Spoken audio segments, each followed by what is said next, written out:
김원호 작가의 장편소설 신의 낙엽 제3부 5번째입니다. 5. 사감 선생님을 찾아뵙기 위해 정희와 함께 길을 나섰다. 저 오늘 사감 선생님한테 종아리 맞을지도 몰라요. 하숙집을 나서며 그녀가 하는 말이었다. 종아리 맞을 짓을 했습니까? 했잖아요. 뭔데요? 아무튼 맞게 되면 좀 말려주세요. 대신 맞아주지요. 약속했어요. 그녀의 다짐이 예사스럽지 않았으나 별일이야 있겠느냐며 마음의 준비도 없이 길을 재촉했다. 사방으로 소소문하여 겨우 알아냈는데 사감 선생님은 정년 퇴직 후 부산 근교에서 농장을 경영하고 계시다고 했다. 시내버스로 1시간, 강둑길을 걸어서 30분. 우리가 찾아간 농장은 과수와 채소를 하는 작은 농장이었다. 사감 선생님은 그 농장 안에서 한창 작업 중에 계셨다. 선생님! 우리가 소리쳤다. 아니, 이게 누구야? 강허빈군 아니야? 선생님은 일손을 멈추고 농장에서 나오셨으나 흙 묻은 손을 내밀지 못하시어 망설이고 계셨다. 우리가 달려가서 그 흙 묻은 손에 매달린다. 한결 거칠어졌으나 여전히 힘있고 다정한 손길이다. 우리는 선생님을 따라 농장가 풀밭에 가서 자리 잡고 앉았다. 전원 생활의 재미가 어떠하신지요? 내가 여쭈었다. 공기는 맑고 시야는 넓고 철따라 오곡백과 풍성하고 자연이 항상 가까이 있어 언제든지 벗하며 대화할 수 있고 전원 생활의 재미에 관해 선생님은 침이 마르도록 이야기하신다. 나는 그만 이야기에 도취되어 탄성을 지르고 만다. 아, 선생님이 부럽습니다. 저도 그만 전원으로 돌아오고 싶습니다. 그녀도 도취되지 않을 수 없었는지 내 말을 받는다. 정말 좋을 거예요. 새소리, 물소리, 바람소리, 폴립 설레는 소리. 내가 그 뒤를 잇는다. 끝없는 들녘, 물결치는 황금빛, 그 위에 녹푸른 하늘, 흘러가는 흰구름 한 점. 그만! 선생님이 내 말을 막으신다. 자넨 또 그림을 그리고 있군. 네? 자네의 상상은 한 폭의 풍경화란 말일세. 정희양은 눈을 감고 전원의 음악을 듣고 있는데 반해 자넨 어째서 전원의 풍경화를 그리고 있단 말인가? 나는 말문이 막혀 앉아 있었다. 선생님이 물으신다. 그래, 요즘도 그림을 그리고 있나? 아닙니다, 선생님. 그리고 있잖아요. 그녀가 촉새처럼 끼어든다. 요즘은 아예 본격적으로 그리고 있지 뭐예요? 물감까지 준비해놓고 말이에요. 이런 못된 것. 선생님이 당장 노기를 띠신다. 그녀가 선생님 앞에 납작 엎드린다. 하지만 선생님, 잘못은 제게 있어요. 절 야단쳐 주세요. 제가 그림을 그리게 했거든요. 제가 허빈 씨에게 그림붓을 선물했거든요. 아니, 그것도 무슨 소린가? 정희양은 나하고 단단히 약속을 하지 않았나? 죄송해요, 선생님. 선생님은 다소 노기를 가라앉히고 말씀하신다. 그래서 그림은 그렸나? 그리지 못했어요. 몇 해를 두고 씨름을 했지만 단 한 번도 그림을 완성시켜보지 못했어요. 앞으로도 계속 그리게 할 건가? 못 그리게 할 거예요. 아니, 제 힘으로는 되지 않아요. 선생님이 다시 한번 단단히 타일러 주세요. 그러고 보니 그녀는 나를 야단 맞히기 위해 여기까지 데려온 거 아닌가. 그녀가 괘씸하기 짝이 없었다. 그러나 선생님 앞인 걸 어쩌랴. 나는 묵묵히 이야기를 듣고만 있었다. 선생님은 그녀를 계속 추궁하고 계셨다. 그래, 왜 그림을 그리게 했나? 나하고의 약속을 저버려가 하면서까지 말이야. 허빈 씨의 그림이 보고 싶었어요. 허빈 씨가 절 얼마나 이쁘게 그려주나 보고 싶었어요. 허빈 씨가 절 얼마나 이쁘게 보아주나 확인하고 싶었어요. 그랬었군. 선생님은 한참이나 말씀을 끊고 계시다가 다시 천천히 말문을 여신다. 거울 앞에 서보고 싶은 여인의 심정을 탓할 수는 없겠지. 나는 속으로 중얼거린다. 나는 비치지 않는 거울이겠군. 선생님의 말씀은 계속되고 있었다. 하지만 정희양의 그 요구가 인생의 새 출발점에 서 있는 허빈군의 발목을 붙잡아 매는 결과를 가져왔다면 어떻게 하겠나. 그래서 새 출발이 늦춰지고 실의와 좌절에 몸부림치는 시간이 연장되었다면 어떻게 하겠나. 그녀는 대답을 하지 못하고 우는지 훌쩍거리기만 하고 있었다. 그 훌쩍거리는 소리를 듣고 있노라니 그녀가 괘씸하다는 생각은 어디로 가고 가엾다는 생각만 들어 가슴이 쓰리고 아팠다. 그러나 역시 선생님 앞인 고로 달래줄 수도 없는 일. 나는 안타까이 애만 태우고 있었다. 선생님은 나를 돌아보며 말씀하셨다. 이상을 추구하다가 좌절하는 경우는 얼마든지 있네. 자네도 그렇게 될까봐 두렵네. 선생님, 제가 추구하는 것은 이상이 아닙니다. 제가 추구하는 것은 보통 사람의 현실일 뿐입니다. 보통 사람의 현실이 자네에겐 이상이고 꿈이고 유토피아지. 자네의 현실은 그 보통 사람의 현실 한 계단 밑에 있네. 나는 아무 말도 미동도 하지 않고 앉아 분노인지 슬픔인지 알 수 없는 것을 사귀고 있었고, 그런 나를 향해 놓고 선생님의 말씀은 계속되고 있었다. 자네는 맹인이 되어야 하네. 자네는 아직도 실명을 기정사실로 받아들이지 않고 있네. 육체적으로는 실명을 했다고 하나 정신적으로는 아직도 실명을 거부하고 있단 말일세. 정신적으로도 실명을 받아들여야 하네. 그리하여 육체적으로나 정신적으로나 완전한 맹인이 되어야 하네. 보이지 않는 것은 생각하지 않는 맹인, 들리는 것, 스치는 것, 잡히는 것만을 생각하는 맹인, 그리고도 아무 부족함이 없는 맹인, 그런 맹인이 되어야 하네. 그런 맹인이 되기 위해 손에서 붓을 놓아야 하네. 대답을 하지 않고 있었더니 선생님이 다시 노기를 띠고 말씀하셨다. 어떻게 할 텐가? 붓을 놓을 텐가 놓지 않을 텐가? 그녀가 내 옆구리를 쿡 찔렀다. 놓겠다고 대답을 하라는 것이었다. 언제 그쳤는지 훌쩍거림을 그치고 있는 그녀였다. 놓겠습니다. 매에 못 이긴 아동처럼 나는 억지로 입을 떼었다. 선생님께 작별을 고하고 돌아오는 길이었다. 우리는 다시 강둑길을 타고 걸었는데 얼마를 걸었을까? 그녀가 조금씩 다리를 쩔뚝거리기 시작했다. 발을 삐었습니까?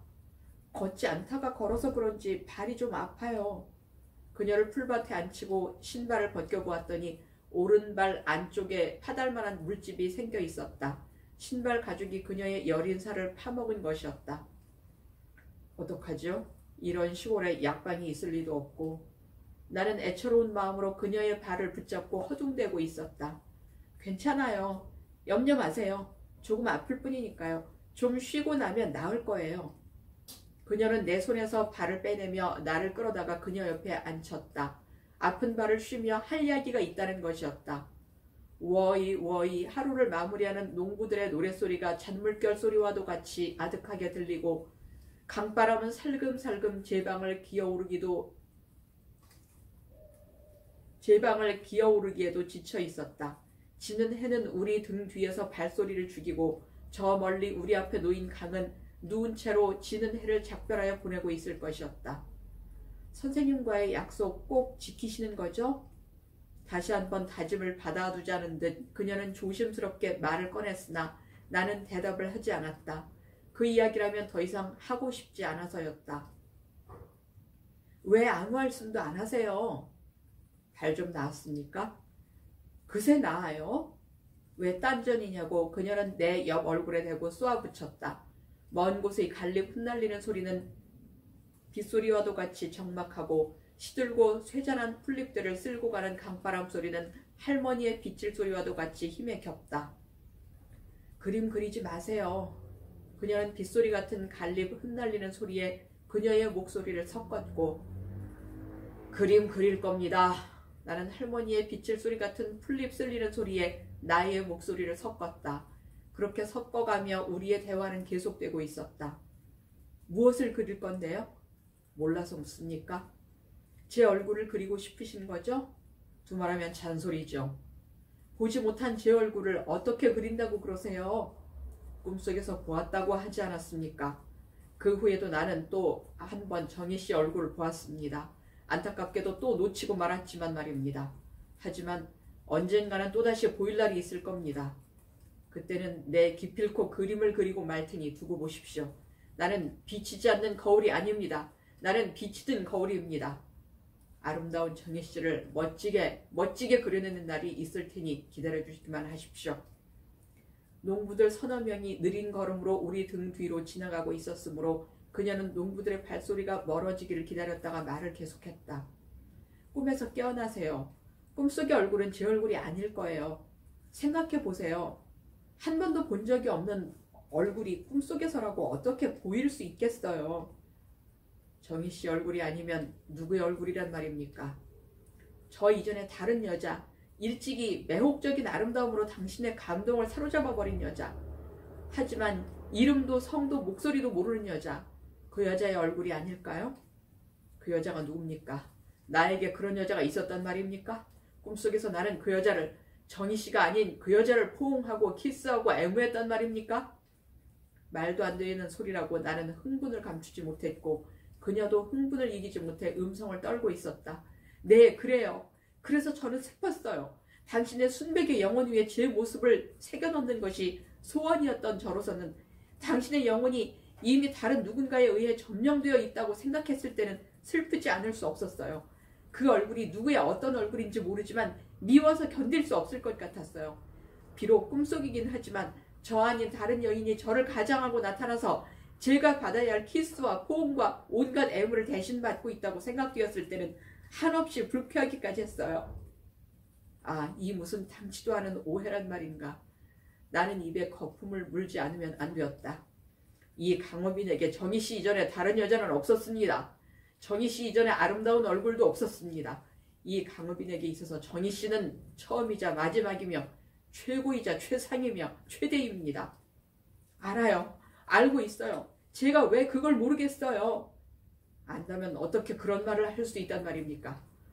알기 전에 한때는 그렇게 생각한 적도 있었다는 것뿐이에요. 알고 난 지금은요? 지금은 그렇게 생각하지는 않아요. 하지만 지금도 꿈속의 얼굴이 제 얼굴이 아닐 거라는 생각에는 변함이 없어요. 정희 씨의 이름을 사용하고 정희 씨의 목소리로 말을 하고 있었는데도 말입니까? 그 얼굴이 제 이름과 제 목소리를 빌렸겠지요. 아니, 제 이름과 제 목소리가 그 얼굴을 빌렸는지도 모르죠. 그럴 수도 있습니까? 그러면 그 얼굴은 누구의 얼굴이란 말입니까? 글쎄요. 누구의 얼굴일까요? 어쩌면 누구의 얼굴도 아닌 허빈 씨의 상상력이 만들어낸 가공의 얼굴인지도 모르겠어요. 그렇지 않습니다. 꿈속의 얼굴은 누가 뭐래도 틀림없는 정희 씨 얼굴입니다. 두고 보십시오. 그림을 그려서 입증을 해보이겠습니다. 입증을 해보이기 위해서라도 나는 기어이 그림을 그리고야 말겠습니다. 아니에요. 제 얼굴이 맞을 거예요. 그렇게 믿겠어요. 다른 사람의 얼굴이든 가공의 얼굴이든 그 얼굴이 꿈속에 보이는 것은 그만큼 당신께서 제 얼굴을 보고 싶어 하기 때문에 보이는 거 아니겠어요? 보고 싶어 하기 때문에 보이는 얼굴이니 제 얼굴이라 믿어서 안 될 게 뭐가 있겠어요? 제 얼굴이라 믿을게요. 그림을 그리지 마세요. 그녀는 두 손으로 내 손을 꼭 붙잡고 말을 계속했다. 당신에게 그림을 그리게 한 제가 너무나 철이 없었어요. 그림을 그리지 마세요. 부탁이에요. 당신은 맹인이 되어야 하니까요. 꿈은 꾸어도 되겠죠. 맹인도 꿈은 꾸니까요. 그렇죠. 맹인도 꿈은 꾸지요. 하지만 현실에 알맞는 꿈을 꾸지요. 허빈 씨도 현실에 알맞는 꿈을 꾸도록 하세요. 정희 씨는 현실에 알맞는 꿈을 꾸던가요? 정희 씨는 현실과 어긋나는 꿈을 꾸지 않던가요? 과거에는 저도 현실과 어긋나는 꿈을 꿨죠. 하지만 지금은 그렇지 않아요. 지금은 그런 꿈 꾸지 않아요. 저의 천국을 지배하는 하나님도 지금은 눈먼 하나님으로 바뀌었을 거예요. 밤마다 제 꿈속을 찾아오시는 허빈 씨가 눈먼 허빈 씨로 바뀐 지도 이미 오래이니까요. 제 꿈이 바뀐 것과 같이 당신의 꿈도 바꿔주세요. 정희 씨 얼굴을 볼 수 없는 꿈이라 하겠군요. 정희는 얼굴이 아니에요. 정희는 음성이에요. 정희는 빛이 아니에요. 정희는 소리예요. 정희는 당신의 잃어버린 것이 아니에요. 정희는 당신의 남은 것이에요. 당신의 남은 것만을 꿈꿔주세요. 얼굴은 지워버리세요. 아니죠. 지워버릴 필요도 없겠죠. 맹인이 되세요. 보이지 않는 것은 생각하지 않는 맹인. 들리는 것, 스치는 것, 잡히는 것만을 생각하는 맹인. 그리고도 아무 부족함이 없는 맹인. 그런 맹인이 되세요. 그러면 꿈속의 저의 얼굴은 저절로 지워지게 될 테니까요. 얼굴 없는 무면의 여인으로 남아도 좋습니까? 좋아요. 저는 좋아요. 얼굴은 없어도 좋아요. 저는 음성으로, 손길로, 가슴으로, 아니 온 몸으로 당신의 꿈속을 파고들 테니까요. 강바람 탓인지 그녀의 목소리가 축축하게 젖어 있었다. 우혁이 난데없이 영화 구경을 가자고 나를 잡아 끌었다. 자네가 좋아하는 배우가 누군가? Y양 아닌가? 그 Y양이 은퇴를 했다가 5년 만에 컴백 촬영한 영화라네. 하지만 아따 이 사람 하지만은 뭐가 하지만인가? 그는 막무가내였다. 나는 종시 내키지 않았으나 마지못하고 그에게 이끌려 영화관으로 갔다. 그러나 화면을 볼 수 없는 상태에서 영화 감상이란 역시 될 일이 아니었다. 다행히 극영화였으므로 대사만으로도 이야기의 줄거리는 어느 정도 파악할 수 있었으나 배경과 인물과 연기력이 창출해내는 영화의 깊은 감동은 전혀 붙잡을 수 없었다. 내가 좋아하는 Y양은 출연을 했다고 하니 했나보다 할 뿐 정말 출연을 했는지 어쨌는지 그 사실 여부조차 확인할 길이 없었다.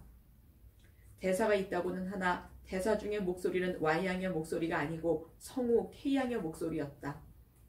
영화에서 Y양은 전부터 나리지 양의 목소리를 빌려 쓰고 있었다. 화면은 덮어두고 대사만을 듣고 있는 영화 감상이라기보다 라디오 드라마를 듣고 있는 거라고 하는 편이 나을 것 같았다. 그런 내 사정을 모를 리 없는 우혁이건만 마다하는 나를 굳이 영화관으로 끌고 온 이유는 무엇일까? 볼 수도 없는 Y양을 들먹인 이유는 또 무엇일까? 영화가 끝나고 난 다음 우리는 근처 뒷골목에 있는 대포집으로 가서 술을 마시며 영화 이야기를 하다 말고 Y양을 화제에 떠올렸다. Y양 정말 매력이 넘치는 여자란 말이야. 우혁이 술잔을 기울이며 하는 말이었다. 꿈속이라도 좋으니 그런 여자하고 같이 한번 살아봤으면 좋겠네. 자네답지 않은 소리군. 내가 핏잔을 주었다. 그런데 우혁이 안주를 집으며 말을 계속했다. 만일의 말일세. 꿈속에서 Y양을 만난다면 어떨까? 좋겠다면서. 물론 내 기분이야 좋겠지만 Y양의 목소리 말일세. 그야 Y양도 자네가 좋으면 다정다감한 목소리일 거고 자네가 싫으면 퉁명스러운 목소리일 테지. 우리는 여지껏 K양이 Y양을 대신해주는 목소리만을 들어왔을 뿐 Y양의 진짜 목소리는 한 번도 들어보지 못하지 않았나. 그렇지. 내 말은 꿈속에서 Y양을 만났을 때 Y양은 그녀 자신의 목소리로 말을 할 것인가 아니면 영화에서처럼 꿈속에서도 K양의 목소리를 빌려가지고 말을 할 것인가 하는 말일세. 그야 그녀 자신의 목소리로 말을 할 거란 말이지. 그럴 것 같은데. 그때 너댓 명의 술꾼들이 새로 들어오면서 소란을 피우고 있었으므로 우혁은 잠시 이야기를 중단하고 있다가 소란이 어느 정도 가라앉고 난 다음 이야기를 계속했다. 영화에서 말일세.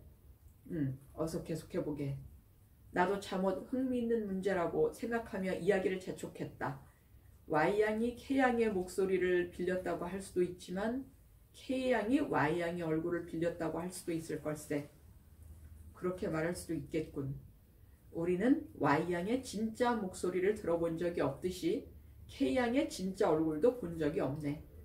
그렇지, 본 적이 없지. 이번에는 꿈속에서 K양을 만난다고 가정을 해보세. 어떻겠나?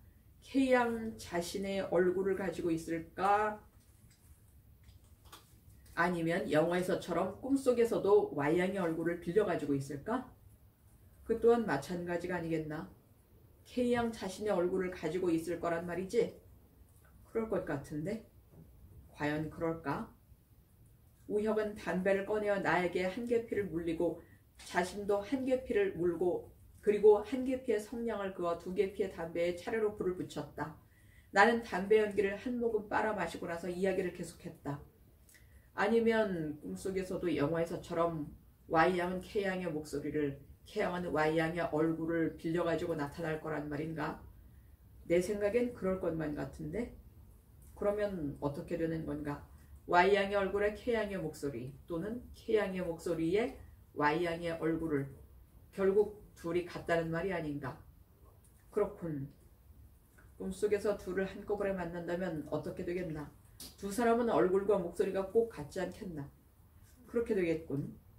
아무리 꿈이라고 하지만 그런 엉터리가 어디 있단 말인가? 두 사람은 각기 자신의 얼굴과 자신의 목소리를 가지고 나타날 걸세. 모르겠군. 말문이 막힌 우혁은 연신 푸푸 담배 연기만을 내뿜고 있었다. 그러다가 나에게 물었다. 꿈의 이치와 영화의 이치를 비교해서 생각해 본 적이 있나? 꿈과 영화를? 나는 한 번도 둘을 비교해서 생각해 본 적이 없었다. 우혁이 말했다. 두 사람을 합쳐서 한 사람으로 만들어내기도 한다는 점에서 꿈과 영화는 같은 이치가 아닐까 생각하네. 같은 이치라고? 그 조작술에 있어서는 꿈이 영화보다 훨씬 더 높은 고도의 조작술을 가졌다고 할 걸세. 영화는 배우의 동작과 성우의 대사가 서로 어긋나기도 하지만 꿈은 절대로 어긋나는 법이 없을 테니까 말일세.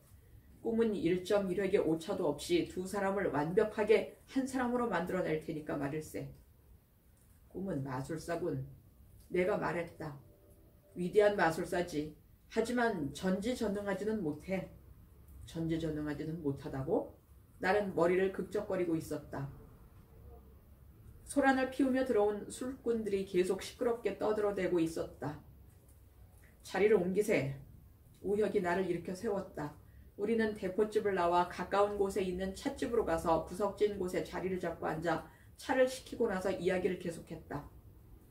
실은 하고 우혁이 시작했다. 논문, 시각장애가 꿈에 미치는 영향이 완성 단계에 들어갔네. 마지막으로 자네의 의견을 듣고 싶어 이런 자리를 마련했네. 솔직한 의견을 말해주게.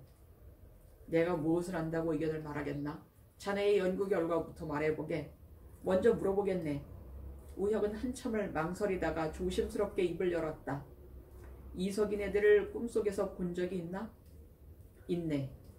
얼굴이 보이던가? 보이지 않았네. 얼굴을 제외한 다른 부분은? 다른 부분은 보이는데 얼굴만 보이지 않았네. 역시 그렇군. 우혁은 탁자를 가볍게 두들기고 나서 질문을 계속했다. 그런데 정희 씨는 얼굴까지 보인다면서? 그렇다네. 보이지만 꿈을 깨고 나면 즉시 그 얼굴을 잊어버리고 만다면서? 정희가 자세하게도 이야기를 해준 모양이었다. 전혀 아무것도 기억해낼 수가 없었나? 그가 다시 물었다. 순순히 고백하지 않을 수 없었다. 무척 아름다운 얼굴이었다는 막연한 기억과 그 얼굴이 보여준 깊은 감동만이 애련하게 남아있을 뿐이었네. 기억이 막연한데 감동이 남아있다니 이해가 잘 안 되는군. 뭐라고 할까? 나는 한참을 생각하고 나서 말했다. 슬픈 꿈을 꾸고 났을 때 그런 경우가 종종 있지 않은가? 꿈의 내용은 잊어버린 채 슬픔만 남아있는 경우 말일세. 자넨 그런 경험이 없나? 아, 알겠네. 이제서 이해가 가는군. 있네. 나도 그런 경험이 있네. 무슨 꿈을 꾸었는지도 모르고 꿈속에서 울던 울음을 꿈을 깨고 나서도 계속 운 적이 있네. 그러니까 자네의 경우는 우는 것과는 반대의 경우이겠군. 그렇다네. 그런 것도 모르고 무슨 꿈에 관해 연구를 한다고 그러나? 그렇군. 사이비도 이만저만한 사이비가 아니군. 그러니까 내 진작 자네에게 도움을 청했던 것 아닌가. 우리는 마주보고 웃었다. 이해가 상통했기 때문에 웃을 수 있는 웃음이었다. 주문한 차가 왔으므로 우리는 차를 마시며 이야기를 계속했다. 이석인 애들처럼 정희 씨 역시 얼굴이 보이지 않을 때는 없었나? 보이지 않을 때도 있었네. 하지만 이석인 애들처럼 무면의 인간으로 보이지는 않았네. 얼굴을 무엇으로 가리고 있거나 감추고 있었네. 아니면 사람의 모습이 아닌 전혀 다른 모습으로 보이거나 그도 아니면 나는 하려던 말을 목구멍 안으로 꿀꺽 삼키고 말았다. 망측한 꿈속에서는 육체적인 쾌감으로만 있더라는 말을 어떻게 할 수 있겠는가. 그러나 우혁은 말꼬리를 놓치지 않았다. 그도 아니면 뭔가. 아닐세 아니야. 싱거운 짓구 같으니라고. 거기서는 우혁이 그냥 넘어가 주었으나 아직 한 고개가 더 남아있었다. 사람의 모습이 아닌 전혀 다른 모습이란 어떤 모습인가? 그건 역시 말할 수 있는 것이 못 되었다. 그녀의 모습이 울리는 별, 말하는 꽃, 노래하는 새였다는 말을 어떻게 할 수 있겠는가? 철부지 어린아이의 꿈이라고 놀림을 받기에 꼭 알맞으리라. 그냥 다른 모습으로 보였네. 나는 그렇게 얼버무리고 말았다. 알겠네. 더는 묻지 않겠네. 그는 얻어낼 만큼을 얻어낸 모양이었다. 차를 한 모금 마시고 나서 우혁이 말을 계속했다. 꿈은 과거의 기억을 소재로 하여 이루어지고 있네. 조사에 의하면 모태로부터 실명했거나 유년기에 실명한 사람들은 꿈속에서도 생시에서와 마찬가지로 전혀 아무것도 보지 못한다고 하네. 그들에겐 본 기억이 없기 때문에 꿈속에서도 보지 못하는 걸세. 그런가 하면 소년기에 실명한 사람들은 실명 후 얼마 동안은 꿈속에서만은 보다가 서서히 꿈속에서까지 보지 못하게 된다고 하네. 본 기억이 서서히 잊혀져 사멸해 가기 때문일 걸세. 반대로 성년기에 들어서 실명한 사람들은 실명을 했다고 하나 꿈속에서만은 거의 영구적으로 볼 수 있다고 하네. 그들에겐 본 기억이 거의 영구적으로 살아있기 때문일 걸세.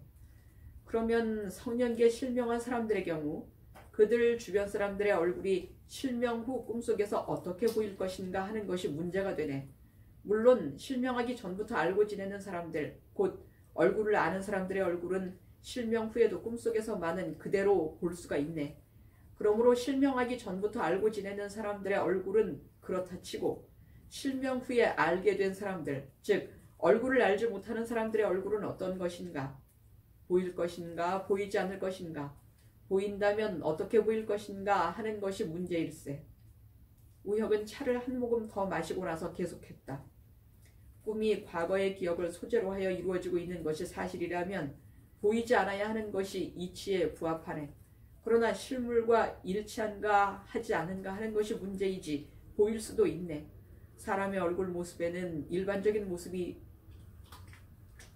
있는가 하면 특수적인 모습이 있네. 이를테면 한 개의 이마와 두 개의 눈과 한 개의 코와 한 개의 입을 가졌다고 하는 경우 이는 일반적인 모습을 말하는 것에 속하고 이마는 좁고 눈은 찢어지고 코는 들창코에 입은 삐죽 나오고 하는 경우 이는 특수적인 모습을 말하는 것에 속하네. 다시 말해서 일반적인 모습이란 사람이면 누구나 가지고 있는 대체적 공통적인 모습을 말함이고 특수적인 모습이란 그 사람만 가지고 있는 구체적 개별적인 모습을 말함일세. 성년기에 실명한 사람들은 실명 후에 알게 된 사람의 특수적인 모습은 알지 못한다 하더라도 일반적인 모습은 유추할 수 있으므로 그 일반적인 모습이 희미하게 보일 수도 있네.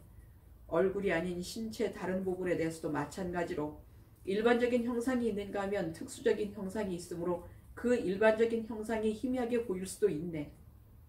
이석이네들의 얼굴을 제외한 다른 부분은 보였다고 하는 경우가 바로 이 경우일세. 다시 말해서 자네가 이석이네들의 다른 부분을 보았다고 하는 것은 그들의 특수적인 형상을 보았다는 것이 아니고 일반적인 형상을 보았다는 것이 될 걸세. 따라서 이석이네들을 보았다고 하더라도 그들의 특수적인 형상, 즉 키가 크다든가 작다든가 몸집이 비대하다든가 깡마르다든가 허리가 굽었다든가 똑바르다든가 하는 구체적인 사실까지 세세하게 보았다는 것은 아닐 걸세. 이석이네들의 신체 다른 부분은 일반적일망정 보이는 것이 있는데 반해 얼굴은 왜 전혀 아무것도 보이지 않은 것일까? 그것은 신체 다른 부분은 몰라도 얼굴만큼은 특수적으로 보기를 원했다는 말이 되네. 또 그것은 평소 자네의 관심과 결코 무관하지 않네. 평소 자네는 이석이네들의 신체 다른 부분에 대해서는 관심을 갖지 않았지만 얼굴에 대해서는 관심을 가졌을 걸세. 얼굴에 대해서는 궁금증을 품어보기도 하고 때로 보고 싶어 하기도 하였을 걸세. 자네의 그러한 관심의 정도를 잘 알고 있는 꿈은 무관심한 부분에 대해서는 일반적으로만 보여주어도 충분함으로 보여줄 수 있었던 것이고 관심을 갖는 부분에 대해서는 특수적으로 보여주지 않으면 안 되므로 보여주지 못했던 것일세. 이석이네들의 신체 다른 부분에 대해서도 얼굴에 대해서처럼 관심을 가졌었더라면 어떻게 되었겠나? 그때는 이석이네들의 전체가 보이지 않을 수도 있었을 걸세. 그때는 이석이네들이 무형 무면의 인간으로 꿈속에 나타난다고 말할 수도 있었을 걸세. 반대로 이석이네들의 얼굴에 대해서도 신체 다른 부분에 대해서처럼 무관심했었더라면 어떻게 되었겠나? 그때는 얼굴 역시 특수적으로 보여주지 않아도 되므로 이석이네들의 모습이 잘생기고 못생기고 어디가 어떻게 생기고 하는 따위는 따질 것 없이 사람의 얼굴로서 가질 수 있는 최소한의 공통적인 모습, 즉 일반적인 모습은 보일 수 있었을 걸세.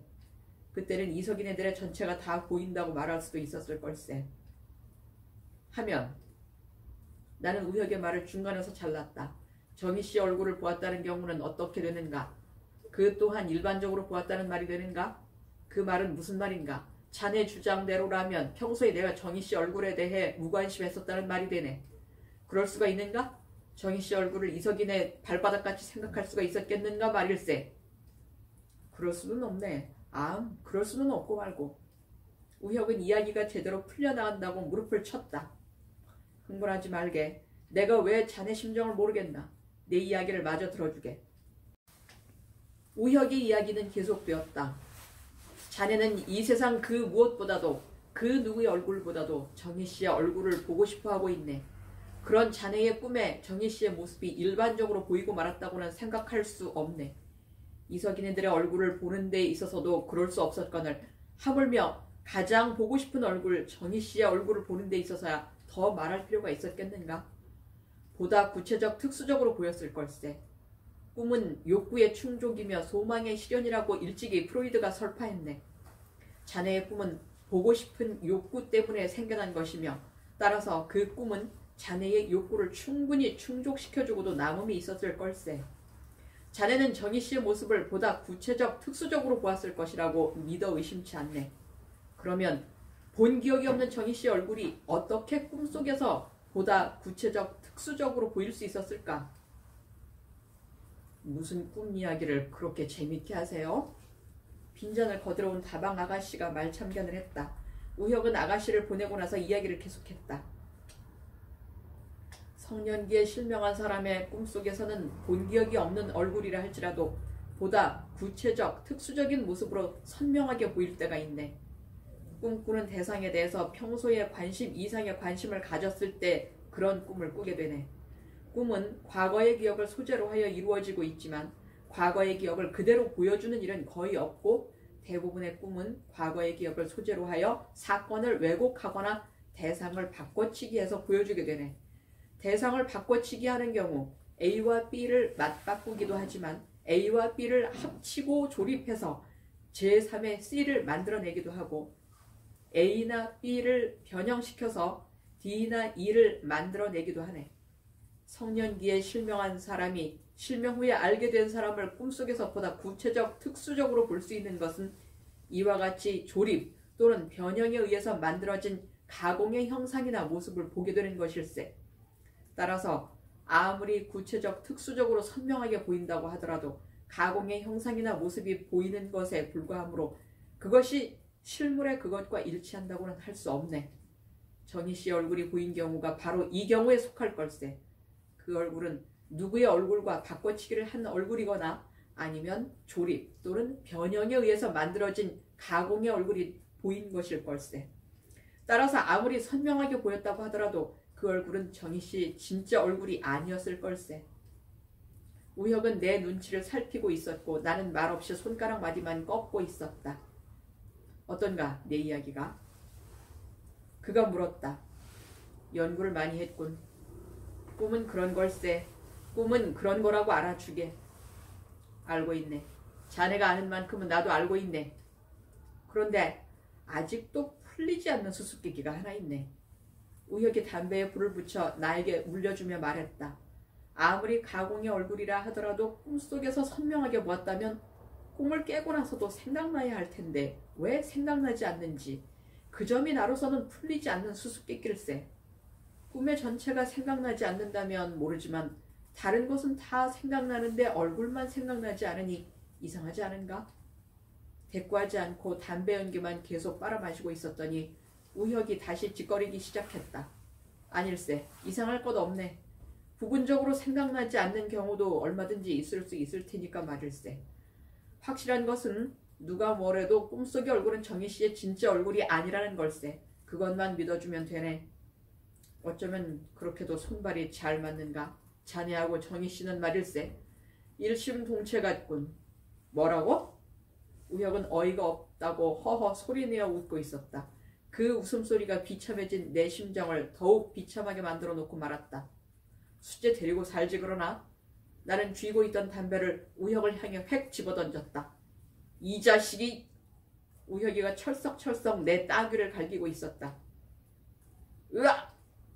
다방 아가씨들이 큰 싸움 벌어졌다고 일제히 비명을 질러댔다. 한 사나이가 우리를 향해 다가왔다. 모처럼 정의를 위해 힘 좀 써보겠다고 팔을 걷어붙인 사나이였다. 경씨, 그럴 수가 있어? 상대는 약자 아니요. 사나이가 우혁을 끌어내고 있었다. 아닙니다. 우리는 친구입니다. 잘못은 제게 있습니다. 내가 그들을 뜯어 말렸다. 뜻밖의 내 태도에 실없이 된 사나이는 그러나 점잖게 타이르기를 잊지 않았다. 공중도덕도 모르시오? 여러 사람이 모이는 장소에서 무슨 짓이오? 사나이는 자기 자리로 돌아가고 우혁과 나는 아무 일도 없었던 것처럼 전과 같이 마주 앉아 있었다. 그는 다시 담배 한 대를 붙여 나에게 건네주며 말했다. 정희씨에겐 얼굴이 없다고 생각하게. 정희씨에겐 고운 목소리가 있을 뿐이라고 생각하게. 얼굴이 없으면 목소리도 있을 수 없어. 얼굴이 없으면 눈도 코도 입도 귀도 있을 수 없어. 나를 알아보기는 어떻게 알아보며 숨은 어디로 쉬고 밥은 어디로 먹으며 말은 어디로 하고 그리고 키스는. 나는 혼자 입속으로 중얼거리고 있었다.